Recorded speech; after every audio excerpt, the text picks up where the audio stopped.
First off, though, let's bring in Ben Jealous, MSNBC political analyst, former NAAC president, and current Maryland gubernatorial candidate. Also with us, Rachel Bovard, senior policy director at the Conservative Partnership Institute.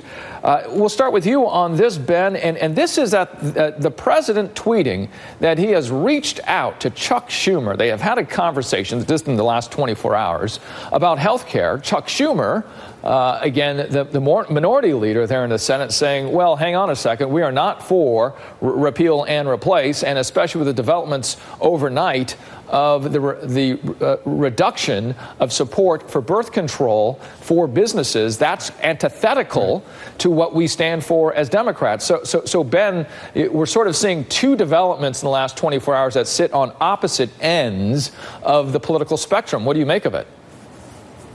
And this comes right after us finding out that they've not renewed S-chip, and that if that lapses indeed, food stamps. Could see 9 million children across the country, 100,000 here in Maryland without health care. And that's what we should be talking about, are these policy issues, right? And what's going on with birth control as well.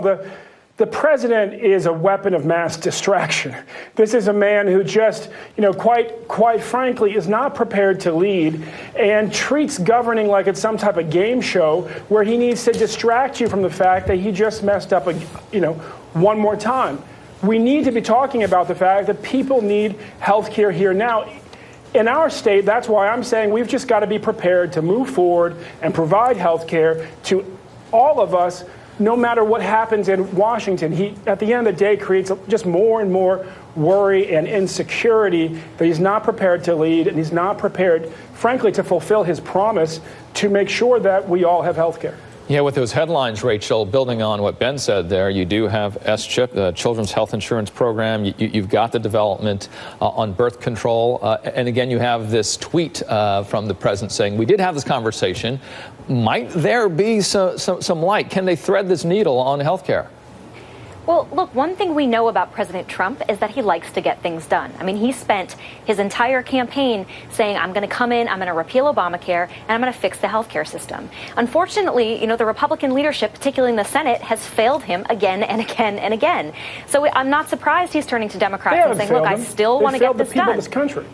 They've also failed the people of this country in not repealing Obamacare and fixing the system. Obamacare is a policy failure. Ask the people in Arizona whose premiums have gone up 116%. Ask the people who are in emergency room visits are increasing. The death rate just increased for the first time in a decade.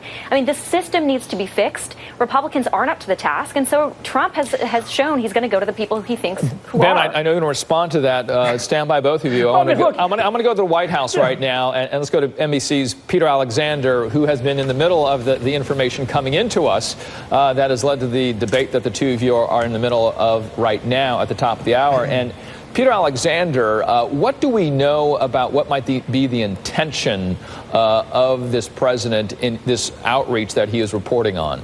Well, it's sort of set up the backdrop to all of this right now. The president, now almost 9 months in, is still looking for his first major legislative victory. This is a president who, as we've witnessed in the course of the last several months, is not sort of ideologically tethered to any position on some of these topics, but he does like wins, he does like looking strong, and he does like positive attention. He got plaudits for the move he made only a matter of weeks ago with Chuck Schumer and Nancy Pelosi, who he affectionately now calls Chuck and Nancy, on the debt ceiling and on funding the government. And I think on this one, he's thinking that there's the potential perhaps that he can find some deal. But to be clear, if he really were interested in a deal right now, it's not going to be one that repeals and replaces Obamacare, at least certainly not through Democrats. Democrats have insisted for them that is a non-starter. Lamar Alexander, the Republican, Patty Murray, the Democrat right now from Washington State, have been working on a bipartisan deal in part that would help stabilize the system, the existing system right now, and they believe help lower costs. So there are efforts at that right now. But remember, if this were to happen, you're going to need likely 60 votes for anything to pass. It seems almost impossible that that would happen. So while he may get some praise for appearing bipartisan, it doesn't appear clear that this is actually going to go anywhere. All right, NBC's Pete Alexander, therefore, is at the White House. Great to have you here, sir. Thank you so much. Thanks, Richard. With the very latest. In terms of that, when you hear the information, Ben, trying to get to 60, does not appear like that's going to happen. Yet the president at least sounding bipartisan, but we've heard him sound that way and then turn the other way the following week. Look, he said again and again that he liked the system in Canada better. He liked the system in Scotland better, that Australia has a better system. And I think a lot of people believe that that's what he intended to give them. And it's not the case. What the Republicans want to do, quite frankly, is give a tax break to the rich. And what the people of our country need is health care. And so that's why we've said here in Maryland that we will push forward and build a movement to make sure that we all have health care here. We can do it. We don't need Trump to, frankly, get it done. And we've got to just push forward and cover all of our people. This president is not prepared to lead. And this Congress wants to give tax breaks to the rich and not cover the rest of us. We as a people have just got to move forward. I want to build on that, Rachel, and get your response. This issue about the rich and tax reform, which is something that has been debated and something that this particular Congress is going to try to get done, at least according to Hugh Hewitt in his interview with Leader Ryan. This is an absolute priority at this moment for the Republican Congress. And I want to go to Chuck Todd, his exclusive interview with House Majority Whip Steve Scalise, talking about that very issue. Let's take a listen. You think if you don't get tax reform, you guys deserve to lose the House? I think we need to get it done. And in my view, failure is not an option. So I don't look at what would happen if we fail. I work every day to make sure we pass it, to deliver for the American people. But you understand that voters punish you for it. We've got to deliver for the American people. You look at, again, the middle class has evaporated over the last few years. We've got to rebuild it by creating jobs. Tax reform does it. We've got to get it done. So, Rachel, you may have heard some of the discussion that I had with Hugh Hewitt and his discussion with Leader Ryan the last hour, and now Steve Scalise here. Do Republicans need to get this done or face the threat of losing the House in the next cycle? Sure. I think tax reform is one of the big promises they made on the campaign trail. But actually, going back a second to Obamacare, I disagree that you need 60 votes to get this through the Senate. The Senate is going to go into reconciliation again. They have another chance to do Obamacare at 51 votes. And I don't think it's wise for them or prudent to move on to tax reform until they address this issue of Obamacare repeal. They're going to have a chance to do it on the second reconciliation, and they only need 51 votes. It doesn't sound like they're going to do that, though, Rachel. It's just a matter of will. It doesn't sound like they're going to do that, Rachel. And that's a choice on their part. That is a choice on their part. So let's stay focused on tax reform. What do you think needs to happen for them to get it done then, Rachel? And then I'll go to you, Ben. Well, a couple big hurdles have to take place. I mean, they're going to tax reform is historically one of the most difficult things to get done in Washington because every lobbyist comes crawling out of K Street, and wants a loophole for their client. So this process is just getting started. The Senate hasn't even passed a budget yet, and that's step one.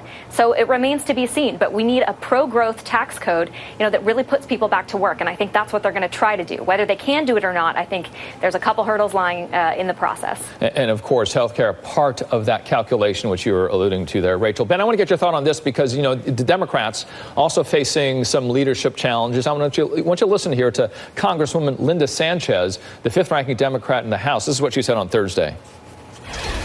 I do think we have this real breadth and depth of talent within our caucus, and I do think it's time to pass the torch to a new generation of leaders, and I want to be a part of that transition. I want to see that happen. I think that we have too many really great members here that don't always get the opportunities that they should. And, I would like to see that change.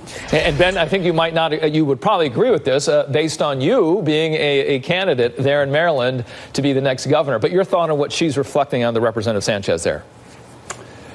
I think that right now we're talking about rearranging deck chairs on the Titanic. The reality is that we've got to build a movement in our country to move forward. Change doesn't come from Washington. Change comes to Washington. The far right-wing conservatives control every branch of our federal government. Why? Because they built a movement in the states that's capable of running 38 states right now, 38 governorships. And so I hear her, but where that leadership needs to be focused right now is actually building a movement in our states, taking back our states with an eye on taking back the federal government. And the reality is that that's quite frankly where we can make change happen right now. I mean, we've watched Congress, the last few Congresses, I think they've averaged about 250 bills passed. The do-nothing Congress of, the 1940s passed 1,000 and were called do-nothing for passing just less than 1,000. And now it's about 250 and 10% of those for the renaming of post offices and the minting of commemorative coins. And so we've really got to focus on how we get things done for the American people. And quite frankly, going back, I thought that guy from the GOP got something right. which is that we have killed the middle class in this country, but frankly, we've killed it by killing unions, by pushing this kind of crazy trickle down that if we think that we make the rich richer, the rest of us will be better off. That doesn't work. What works is you actually inject more what works is you inject more money at the bottom of the economy. You give workers more money to spend. That's how we built the middle class in this country, and that's frankly the one way that works. And so it's so disheartening to hear the Republicans acting like they want to save Main Street when they're the ones that have killed it.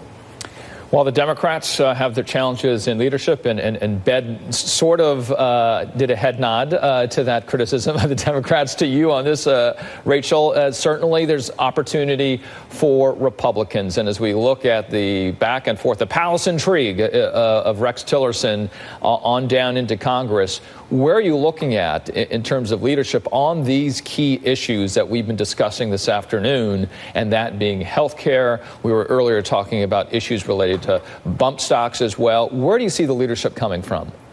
I mean, the leadership has to come from Congress. The president cannot act unilaterally on these issues.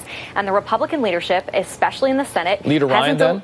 I would say so, and Leader Ryan and Leader McConnell. And I think the Senate, in particular, has failed Trump on a lot of these key issues. The House churns out bills on a day-to-day basis and sends them to the Senate where they're never heard from again. Do you want to know why? Because the Senate works 2.5 days a week. It's the only place in the world where you can get paid 6 figures to work 2.5 days a week. They need to show up and they need to stay in session until they get these priorities passed. I think both Republicans and Democrats are facing this sort of crisis of leadership where the voters say, listen to these guys on the campaign trail say, we're going to go to Washington, do this stuff. And then they get up there and they act like they were just making a joke. I think people are really frustrated with that. And this process hasn't worked for 10 months. And so maybe, particularly in the Senate, you need to start to consider some leadership changes at the top. That's one thing the two of you agree on at this moment. Ben Jealous, Rachel Bovard, really appreciate your energy and your spirited conversation. Y'all have a good Saturday. Thank you. All right, appreciate you. All righty. Yeah, you're taking a live look now of New Orleans. This because the outer rain bands of Hurricane